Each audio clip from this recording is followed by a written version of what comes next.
हम देखने वाले हैं वाटर रिसोर्सेज में डैम्स के बारे में। बेसिकली हम डैम्स ऑलरेडी पढ़ चुके हैं।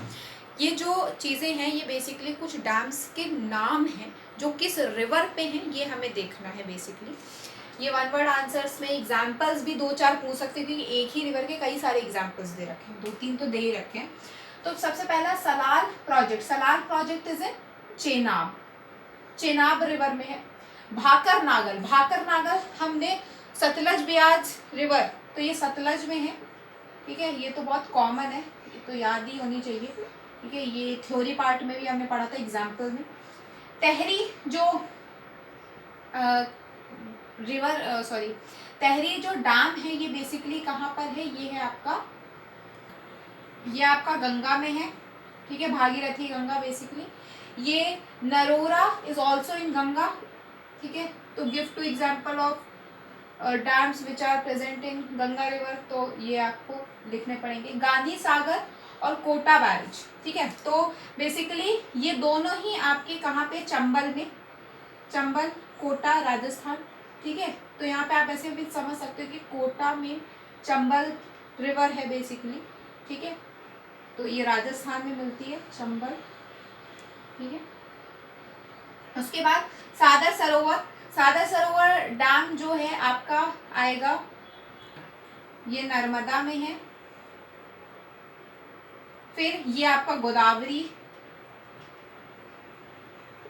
ठीक है, कोयना, नागार्जुना सागर और तुंगभद्रा, ये तीनों ही कृष्णा में है। ठीक है, तो कृष्णा के कोई 2 एग्जाम्पल है, 3 एग्जाम्पल पूछ सकता है। कृष्णा, कृष्णा और ये कृष्णा। अब इसके बाद मेथुर, कृष्ण राज सागर और पेरियार, ये तीनों ही कहाँ पे हैं, कावेरी में। तो कावेरी, कावेरी। बहुत लोग ऐसे कंफ्यूज हो जाते हैं, कृष्णा है तो कृष्णा रिवर पे होगी, नहीं ऐसा नहीं है, वो कावेरी पे होगी। पेरियार तो वैसे ही कावेरी पे, कावेरी। उसके बाद हीराकुंड, हीराकुंड का भी हम ऑलरेडी एग्जाम्पल पढ़ चुके हैं, जैसे इसका पढ़ा था हमने भाकर नागर का, तो इसमें होगा आपका Mahanadi. And the last is यहाँ पे तिले या कोनार या मैथुन या पंचखेत, पंचखेत, ये बेसिकली दामोदर में है, दामोदर, डी। ठीक है, अब एक बार इसको फिर से समझ लेते हैं।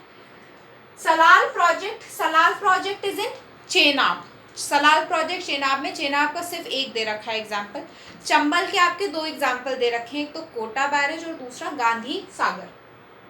भाकर नागल और हीराकुंड हम ऑलरेडी पढ़ चुके हैं थ्योरी पोर्शन में भी कि सतलज में और हीराकुंड महानदी में। ठीक है, फिर इस बार तहरी, तहरी कहाँ पे होगा आपका, गंगा में, और नरोरा भी आपका गंगा में। तो गंगा के भी 2 एग्जाम्पल हैं, तहरी और नरोरा। उसके बाद जो नेक्स्ट आता है दैट इज नर्मदा, नर्मदा के सिर्फ एक एग्जाम्पल है आपका क्योंकि सरदार सरोवर है। उसके बाद पारगोरा, ये गोदावरी है, गोदावरी में, ये 2 आपके गंगा में और ये एक गोदावरी में है। फिर कोयना, नागार्जुन सागर और तुंगभद्रा, ये तीनों ही कृष्णा में आते हैं। मेथुर, कृष्णराज सागर और पेरियार, ये तीनों आपके आते हैं कावेरी में। तो इनके 3-3 एग्जाम्पल है कृष्णा और कावेरी के। उसके बाद हीराकुंड हमने ऑलरेडी पढ़ लिया इसके साथ कि महानदी में है और ये वाला आपका दामोदर में होगा। इसके 4 नाम है बेसिकली, 4 अलग अलग दे रखे। ठीक है, तो अब आते हैं रेन वाटर हार्वेस्टिंग में, जो हमारा टॉपिक है। इसे आप अभी एक बार पढ़ने से तो नहीं आएगा, 2-4 बार आप जब पढ़ोगे लिखोगे तो आ जाएगा। ठीक है, क्योंकि कुछ नाम तो बहुत इजी हैं और हमने सुन रखे हैं बेसिकली, लेकिन कुछ नाम हमने नहीं सुन रखे तो उन्हें थोड़ा सा ध्यान दे के पढ़ना। रेन वाटर हार्वेस्टिंग आते हैं, rain water harvesting. Rain water harvesting से क्या समझते हो, रेन वाटर हार्वेस्टिंग कुछ जगहों पे होती है, कुछ घरों में अभी भी है। आप देख सकते हो अगर आपके आसपास कहीं पे रेन वाटर हार्वेस्टिंग हो रखी होती है तो बहुत तरीके से वो रेन वाटर हार्वेस्टिंग होती है। बट यहाँ पे आपको कुछ चीज़ें बता रखी हैं, जैसे कुछ पॉइंट्स दे रखे हैं कि सबसे पहला जैसे वेस्टर्न हिमालयाज में इन्हें गुल्स या कुल्स कहा जाता है, ठीक है। उसके बाद यहाँ पे दे रखा है कि राजस्थान में सबसे ज़्यादा होता है, तो राजस्थान में क्यों होता है, क्योंकि वाटर की शॉर्टेज है इसलिए। इसके बाद यहाँ पे roof top harvesting, rain water harvesting होती है, roof top rain water harvesting. इसमें आपको जैसलमेर और जोहाट्स, इन दो के नाम दे रखे हैं, जैसलमेर और जोहाट्स। यहाँ पे बेसिकली ये रेन वाटर हार्वेस्टिंग होती है मोस्टली। उसके बाद जो आपका नेक्स्ट एग्जांपल दे रखा है वो वेस्ट बंगाल का दे रखा है, ये जिसको बंगाल में फ्लड बहुत आता है, ठीक है, फ्लड बहुत आता है, तो वहां पे इंड्यूशन चैनल्स हैं, ठीक है, फ्लड को रोकने के लिए एक्चुअली जैसे फ्लड का पानी आया तो उसको यूज में लाने के लिए इंड्यूशन चैनल्स बना रखे हैं, जिससे कि जो है पानी वेस्ट भी ना हो और दिक्कत भी ना हो। तो यहाँ पे सबसे पहला तो दो एग्जाम्पल तो राजस्थान के दे रखे हैं, रूफटॉप हार्वेस्टिंग मोस्ट घरों में आपको दिख जाएगी, और जैसलमेर और जोहाट्स एक एग्जाम्पल दे रखा है रेन वाटर हार्वेस्टिंग का। यहाँ पे ये दोनों इंपॉर्टेंट है कि वेस्टर्न हिमालयाज में गुल्स और कुल्स कहा जाता है रेन वाटर हार्वेस्टिंग को, और यहाँ पे वेस्ट बंगाल में फ्लड इंड्यूशन चैनल्स हैं, किसके लिए, फ्लड के लिए। इसके बाद जो नेक्स्ट चीज आती है रेन वाटर हार्वेस्टिंग में, वो एक केस स्टडी कह लो या एक तरीके से एक एग्जाम्पल कह लो, है ना, कुछ भी कह सकते हैं। राजस्थान का एग्जाम्पल इसलिए दे रखा है क्योंकि कहीं ना कहीं राजस्थान में ही पानी की ज़्यादा कमी है, ऐसा नहीं और जगहों पे कमी नहीं होती, बट राजस्थान में आज से बहुत ज़्यादा कमी मानी जाती है, ठीक है। Rain water harvesting, sorry Rajasthan, ठीक है, राजस्थान का बता रखा है। राजस्थान में आपको एग्जाम्पल्स दे रखे हैं जैसे बीकानेर, पहलोड़ी,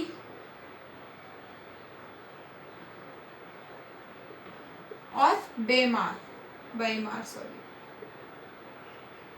ठीक है। ये आपको 3 एग्जाम्पल दे रखे हैं, इसमें ये बता रखा है कि देखो क्या होता है। मैं सीधे सीधे एक सिंपल लैंग्वेज में समझा देती हूँ। जैसे ये आपका घर है, सपोज आपका राजस्थान में घर मान लो, यहाँ पे एक पाइप लगी हुई होती है, ठीक है,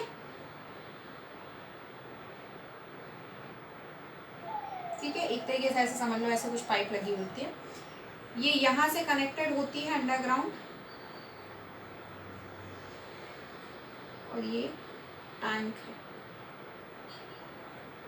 ये बीनीथ द सॉइल है, ये सॉइल एक तरीके से समझ लो, सॉइल में मतलब बीनीथ अर्थ के अंदर है, ठीक है। अब क्या होता है, देखो बारिश आई, पहली जो बारिश होती है इसमें कुछ नहीं होता है, पहली जो बारिश होती है वो मोस्टली कलेक्ट नहीं करी जाती है, वो कलेक्ट वैसे भी नहीं करी जाती, वो क्या करते हैं, यहाँ पे रूफ है, इसको साफ करने के काम में आ जाएगी। अब इसका ये लिड मान लो ओपन कर दिया, ऊपर लिड विड कुछ लगी हुई होती होगी, तो लिड ओपन किया, ठीक है। अब यहाँ से सारा पानी कलेक्ट होकर के कहाँ जाता है, यहाँ पे, इसको बोलते हैं टंकास, ठीक है, यहाँ कलेक्ट होके गया। अब ये पानी इनके यूज में तब आएगा जब इन्हें पानी की शॉर्टेज है, या फिर ये एक्चुअली ये टंका इतना एक तरीके से बड़ा भी होता है, और दूसरी चीज़ ये भी होती है कि इसमें इतना पानी स्टोर हो जाता है कि ये पूरे एनुअल पीरियड के लिए इनके लिए काम में आ जाता है, ठीक है। अब आपको कुछ घरों में ऐसा भी मिलेगा कि इसके बगल में ही अंडरग्राउंड एक रूम बना देते हैं। अब रूम क्यों बनाते हैं, आपको पता है राजस्थान में बहुत ज़्यादा गर्मी पड़ती है, तो उस गर्मी से बचने के लिए ये रूम में, जब ऊपर पूरा घर तप रहा है, आपका मन है कि भाई थोड़ा ठंडा जगह मिल जाए, क्योंकि हर घर में एसी नहीं होती, इस वजह से यहाँ पे ये कमरा बनाए रखते हैं, जिससे कि ये यहाँ पे ठंडा पानी रहेगा और इससे यहाँ पे ठंडक बनी रहेगी, तो ये यहाँ पे रह सकते हैं इजीली, इसलिए ये अंडरग्राउंड रूम बनाया जाता है। तो बेसिकली यही कुछ सेटअप होता है पूरे रेन वाटर हार्वेस्टिंग का राजस्थान में। अब यहाँ पे इसको पलार पानी बोलते हैं, पलार पानी बोलते हैं इसे। अब ये आपको वेस्टर्न जो राजस्थान है ना, वहाँ पे नहीं मिलेगा, क्योंकि वहाँ पे उतना पानी एक्चुअल में होता है कि वो सरवाइव कर सके आराम से, ठीक है। तो वहाँ वेस्टर्न में तो नहीं मिलेगा आपको ये, लेकिन ईस्टर्न में, नॉर्थ साइड पे, साउथ साइड पे आप चले जाओगे तो आराम से जो है ये रेन वाटर हार्वेस्टिंग आपको दिख जाएगी वहाँ पे। अब आपको जो लास्ट टॉपिक इस चैप्टर में दे रखा है, that is modern adaptation. Modern adaptation में एक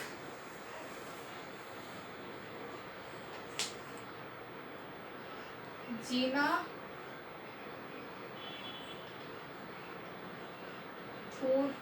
एक बता रखा है, मैसूर में बेसिकली है, ठीक है। यहाँ पे ये क्या कह रखे हैं, देखो इसमें कई सारे नंबर्स दे रखे हैं, आप इसको एक बार पढ़ लेना। मैं सिंपल इसमें समझा क्या रहा है वो ये है कि एक रेन वाटर हार्वेस्टिंग से, सिर्फ और सिर्फ रेन वाटर हार्वेस्टिंग से ही बहुत लोगों का काम बन सकता है। ये सिर्फ ये समझाने की कोशिश कर रहा है कि अगर रेन वाटर हार्वेस्टिंग हर जगह हो जाए, ठीक है, हर जगह रेन वाटर हार्वेस्टिंग हो जाए तो फिर क्या होगा, आराम से कभी वाटर की शॉर्टेज नहीं होगी, क्योंकि रेन वाटर से इतना पानी आ जाता है कि आराम से आपका पूरा एनुअल पीरियड मतलब अच्छे से गुजरेगा और आपको पानी की कोई कमी नहीं होगी। उसको एक एग्जाम्पल के थ्रू समझा रखा है, आप उस एग्जाम्पल को एक बार पढ़ ज़रूर लेना, ठीक है। उतना आएगा तो नहीं, लेकिन फिर भी एक बार पढ़ लेना और थोड़ा बहुत याद भी कर लेना, ठीक है। इसमें जो मोस्ट इम्पॉर्टेंट चीज़ है जो 1 मार्कर में मोस्टली पूछी जा सकती है वो यही है कि वो डैम ज़रूर पूछे जा सकते हैं, ठीक है। इसमें और कोई बहुत बड़ा क्वेश्चन तो नहीं बनता, जैसे पलार पानी के ऊपर क्वेश्चन बन सकता है, ठीक है। इसके जो ऑब्जेक्शंस हैं उनके ऊपर क्वेश्चन बन सकता है, ठीक है। बाकी और इसमें कोई ऐसे एक्स्ट्रा क्वेश्चंस नहीं पूछे जाते। एंशिएंट इंडिया वाला भी बहुत कम ही पूछा जाता है, वो 1 वर्ड में ज़्यादा पूछ लेते हैं कभी कभार। तो अब हम जो है नेक्स्ट वीडियो में मिलेंगे नेक्स्ट टॉपिक के साथ।